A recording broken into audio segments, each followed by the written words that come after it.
ओम ब्रह्म बृहस्पतिये नमः। देव गुरु बृहस्पति को बुद्धि और शिक्षा का कारक माना जाता है। गुरुवार को बृहस्पति देव की पूजा करने से धन, विद्या, मान सम्मान, प्रतिष्ठा और कई अन्य मनोवांछित फल की प्राप्ति होती है। धार्मिक ग्रंथों के अनुसार गुरुवार को भगवान बृहस्पति की पूजा का विधान है। गुरुवार के दिन व्रत रखने और कथा सुनने से घर परिवार में सुख समृद्धि बनी रहती है।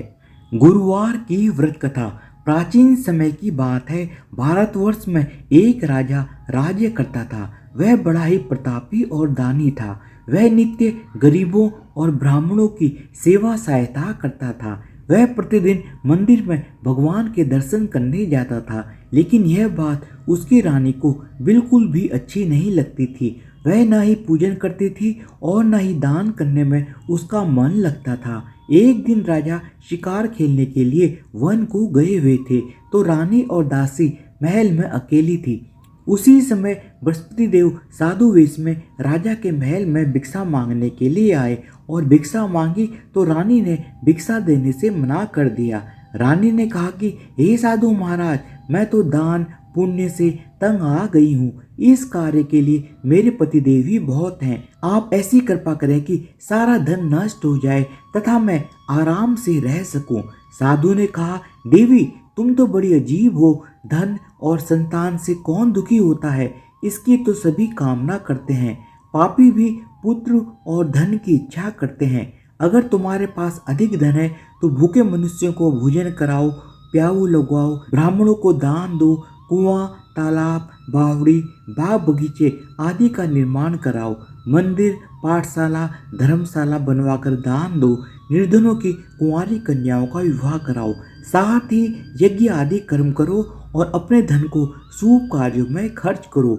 ऐसा करने से तुम्हारा नाम परलोक में सार्थक होगा एवं स्वर्ग की प्राप्ति होगी।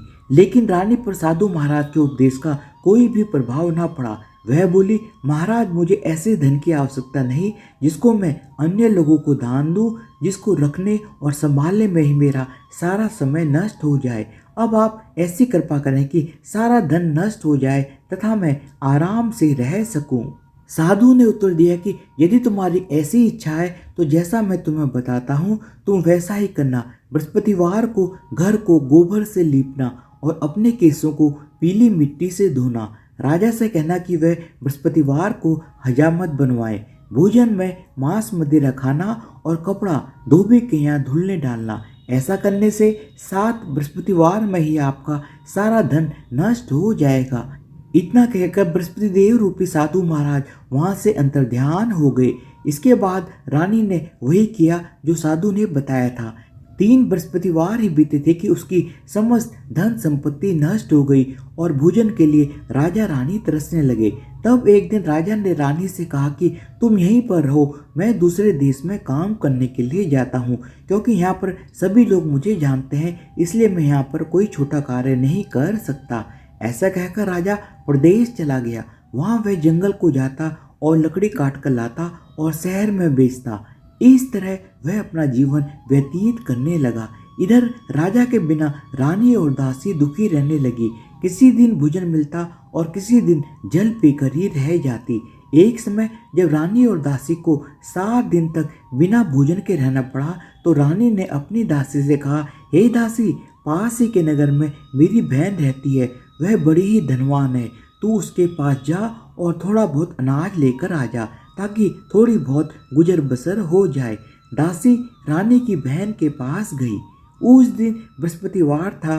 रानी की बहन उस समय बृहस्पतिवार की कथा सुन रही थी। दासी ने रानी की बहन को अपनी रानी का संदेश दिया, लेकिन रानी की बहन ने कोई उत्तर नहीं दिया।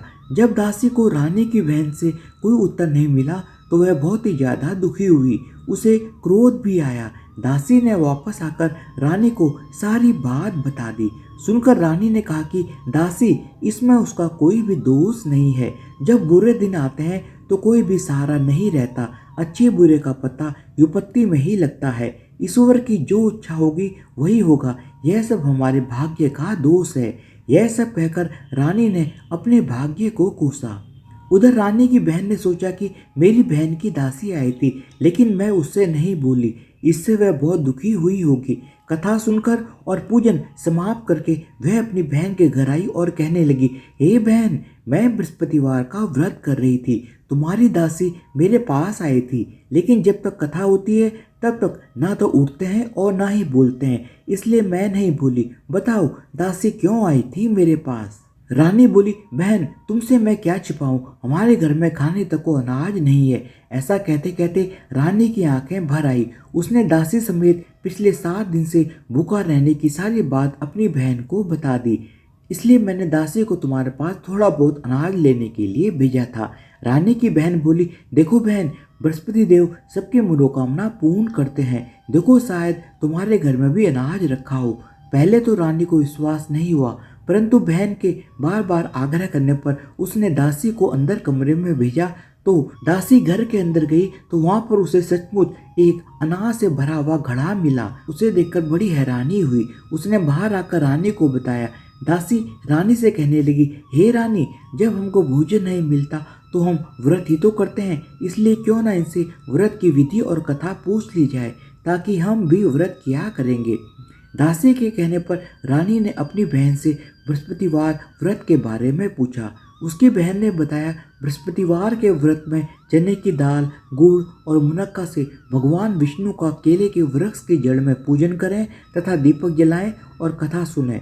उस दिन एक समय ही भोजन करें और भोजन में पीले खाद्य पदार्थ का सेवन जरूर करें। इससे गुरु भगवान प्रसन्न होते हैं, अन्न, पुत्र और धन का वरदान देते हैं, साथ ही सभी मनोकामनाएं पूर्ण करते हैं। व्रत और पूजन की विधि बताकर रानी की बहन अपने घर लौट आई। रानी और दासी दोनों ने निश्चय किया कि बृहस्पति देव भगवान का पूजन जरूर करेंगे।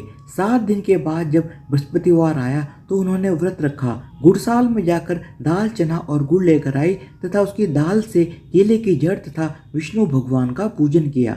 अब पीला भोजन कहाँ से लाएं? दोनों बहुत ही ज्यादा दुखी हुई, परंतु उन्होंने व्रत रखा हुआ था, इसलिए बृहस्पति देव उनसे अत्यंत प्रसन्न थे। वह एक साधारण व्यक्ति के रूप में 2 थालों में पीला भोजन लेकर आए और दासी को देकर बोले, हे दासी, यह भोजन तुम्हारे और तुम्हारी रानी के लिए है, इसे तुम दोनों ग्रहण करना। दासी भोजन पाकर बहुत ही ज्यादा प्रसन्न हुई। उसने रानी से कहा कि चलो रानी जी, भोजन कर लो, परंतु रानी को भोजन के आने के बारे में कुछ भी पता नहीं था, इसलिए उसने कहा कि जा तू ही भोजन कर, क्योंकि तू व्यर्थ में हमारी हंसी उड़ाती है। तब दासी ने कहा, एक व्यक्ति भोजन देकर गया है। तब रानी ने कहा कि वह व्यक्ति तेरे लिए ही भोजन देकर गया होगा, तू ही भोजन कर। तब दासी ने कहा कि वह व्यक्ति हम दोनों के लिए 2 थालों में सुंदर पीला भोजन देकर गया है, इसलिए मैं और आप दोनों साथ साथ भोजन ग्रहण करेंगे। यह सुनकर रानी बहुत ही ज्यादा प्रसन्न हुई और दोनों ने गुरु भगवान को नमस्कार कर भोजन ग्रहण किया। उसके बाद से वे प्रत्येक बृहस्पतिवार को गुरु भगवान का व्रत और पूजन करने लगी। बृहस्पति भगवान की कृपा से उनके पास फिर से धन संपत्ति आ गई, लेकिन रानी फिर पहले की तरह ही आलस्य करने लगी। तब दासी बोली, देखो रानी, तुम पहले भी इस प्रकार आलस्य करती थी, तुम्हें धन को रखने में कष्ट होता था, इस कारण सभी धन नष्ट हो गया, और अब जब दोबारा गुरु भगवान की कृपा से धन मिला है तो तुम्हें फिर से आलस्य होता है। बड़ी मुसीबतों के बाद हमने यह धन पाया है, इसलिए हमें दान पुण्य करना चाहिए। तुम्हें भूखे मनुष्य को भोजन कराना चाहिए, प्याऊ लगवाने चाहिए, ब्राह्मणों को दान देना चाहिए, कुआं, तालाब, बावड़ी और बाग बगीचे इत्यादि का निर्माण कराना चाहिए, मंदिर, पाठशाला और धर्मशाला बनवाकर दान देना चाहिए, निर्धनों की कुंवारी कन्याओं को विवाह कराना चाहिए, साथ ही यज्ञ आदि कर्म करने चाहिए और अपने धन को शुभ कार्यों में खर्च करना चाहिए, जिससे तुम्हारे कुल का यश बढ़ेगा और स्वर्ग की प्राप्ति होगी और पितृ प्रसन्न होंगे। दासी की बात मानकर रानी शुभ कार्य करने लगी, उसका यश फैलने लगा।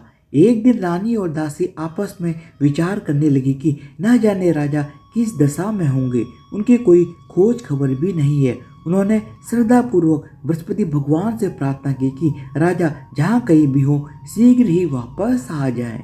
उसी रात को बृहस्पति देव ने राजा को सपने में आकर कहा, हे राजा उठ, तेरी रानी तुझको याद करती है, अपने देश को लौट जा। राजा प्रातःकाल उठा और जंगल से लकड़ी काटने के लिए जंगल की ओर चल पड़ा। जंगल से गुजरते हुए विचार करने लगा कि रानी की गलती से उसे कितने दुख भोगने पड़े। राजपाट छोड़कर जंगल में आकर रहना पड़ा और जंगल से लकड़ी काटकर शहर में बेचकर गुजारा करना पड़ा और अपनी दशा को याद करके व्याकुल होने लगा। उसी समय राजा के पास बृहस्पति देव साधु के वेश में आकर बोले, हे लकड़हारे, तुम इस सुनसान जंगल में किस चिंता में बैठे हो, मुझे बतलाओ। यह सुनकर राजा के नेत्रों में जल भर आया। साधु की वंदना कर राजा ने अपनी संपूर्ण कहानी सुना दी। महात्मा दयालु होते हैं। वे राजा से बोले, हे राजा, तुम्हारी पत्नी ने बृहस्पति देव के प्रति अपराध किया था, जिसके कारण तुम्हारी यह दशा हुई है। तुम अब चिंता मत करो, भगवान तुम्हें पहले से अधिक धन देंगे। देखो, तुम्हारी पत्नी ने बृहस्पतिवार का व्रत करना शुरू कर दिया है। अब तुम भी बृहस्पतिवार के व्रत में चने की दाल, गुड़ और मुनक्का से भगवान विष्णु का केले के वृक्ष की जड़ में पूजन करो तथा दीपक जलाकर कथा सुनो। उस दिन एक समय ही भोजन करना, लेकिन भोजन में पीले खाद्य पदार्थ का सेवन जरूर करना। भगवान तुम्हारी सब कामनाओं को पूर्ण करेंगे। साधु की बात सुनकर राजा बोला, हे प्रभु, लकड़ी बेचकर तो इतना पैसा भी नहीं बचता जिससे भोजन के उपरांत कुछ बचा सकूं। मैंने रात्रि में अपनी रानी को व्याकुल देखा है। मेरे पास कोई साधन नहीं जिससे उसका समाचार जान सकूं। फिर मैं कौन सी कथा खाऊं, यह भी मुझे मालूम नहीं है। साधु ने कहा, हे राजा, मन में बृहस्पति भगवान के पूजन व्रत का निश्चय करो, वे स्वयं तुम्हारे लिए कोई राह बना देंगे। बृहस्पतिवार के दिन तुम रोजाना की तरह लकड़ियां लेकर शहर में जाना। तुम्हें रोज से दुगना धन मिलेगा, जिससे तुम भली भांति भोजन कर लोगे तथा बृहस्पति देव की पूजा का सम्मान भी आ जाएगा।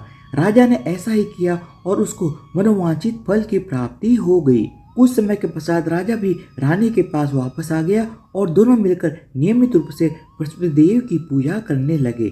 इस प्रकार से जो भी ये कथा पढ़ता या सुनता है, उसके सभी पाप कर्म नष्ट हो जाते हैं और उसकी सभी इच्छाएं पूर्ण होती हैं। धन्यवाद। बोलो बृहस्पति देव महाराज की जय हो।